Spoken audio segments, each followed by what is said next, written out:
बागेश्वर धाम के धीरेन्द्र शास्त्री झूठ बोल रहे हैं, यह कथावाचक अनिरुद्धाचार्य। वैसे तो भारत में हिंदू धर्म में कथा का विशेष महत्व है और कथावाचक किसी भगवान से कम नहीं पूजा जाता, लेकिन आजकल ज्यादातर लोगों ने धर्म का व्यवसायीकरण कर दिया है।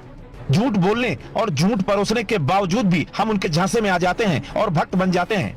अभी हाल ही में दो प्रसिद्ध कथावाचकों ने एक ही विषय पर बयान दिया है। एक कथावाचक अनिरुद्धाचार्य और दूसरे कथावाचक बागेश्वर धाम के धीरेन्द्र शास्त्री। दोनों से उनके भक्तों ने जब सवाल लहसुन प्याज पर पूछा तो दोनों के उत्तर सुनिए और मनन करिए।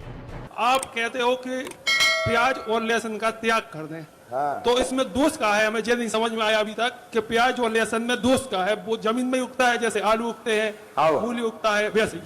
तो हमारे जो भाव दूर करें। बहुत सुंदर। लो अब तुम माइक पकड़ने रहियो। और नाई में प्याज और लहसुन इसलिए नहीं पाई जाती, बहुत सुंदर प्रश्न। पहले नंबर तो इन्हें ताली बजा के धन्यवाद दे। प्याज और लहसुन इसलिए नहीं पाई जाती क्योंकि प्याज और लहसुन का जन्म गंदगी से हुआ, राक्षस के मल से हुआ, इसलिए वो गंदक, उससे दुर्गंध बहुत आती है। तुमने देखा होगा खा के मुंह बसात, अगर बगल में कोई खा के बैठ जाए अलग मुंह बसात। तो देवता अगर आना भी चाहें तो दुर्गंध के कारण देवता आ नहीं पाते हैं, हनुमान जी की कृपा हो नहीं पाती है क्योंकि वो राक्षस के मल से प्रकट हुई है, इसलिए प्याज और लहसुन खाना वर्जित है। अब विचित्र प्रश्न समाधान हो गया। You sit down. ये जो लहसुन प्याज की उत्पत्ति है, जब समुद्र मंथन हुआ और उसमें अमृत निकला तो अमृत को देवताओं ने पिया। मोहिनी भगवान बांट रहे थे, नारायण मोहिनी बनकर बांट रहे थे अमृत। एक राक्षस ने अमृत को पी लिया धोखे से, नाम था राहु।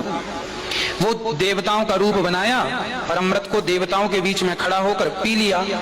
अब जब भगवान को पता चला कि इसने अमृत पिया तो तुरंत उसने अमृत पिया था कि कुछ बूंद अंदर गई, कुछ 2 बूंद उसके मुंह पे थी और भगवान ने सुदर्शन से उसका सिर काट दिया। तो उसके गले से होती हुई वो बूंद जो पेट में जाने वाली थी, चूंकि गला कट जाने से पेट में इतनी स्पीड से भगवान ने सिर काट दिया कि पेट में ना जाकर वो अमृत की 2 बूंद जमीन पर गिर गई। अमृत की बूंद जमीन पर गिरने से 1 बूंद लहसुन हो गई, 1 बूंद से प्याज हो गई। अब बताइए झूठ कौन बोल रहा है? या दोनों झूठ बोल रहे हैं? लेकिन कमाल की बात है कि दोनों के भक्त ताली बजा रहे हैं और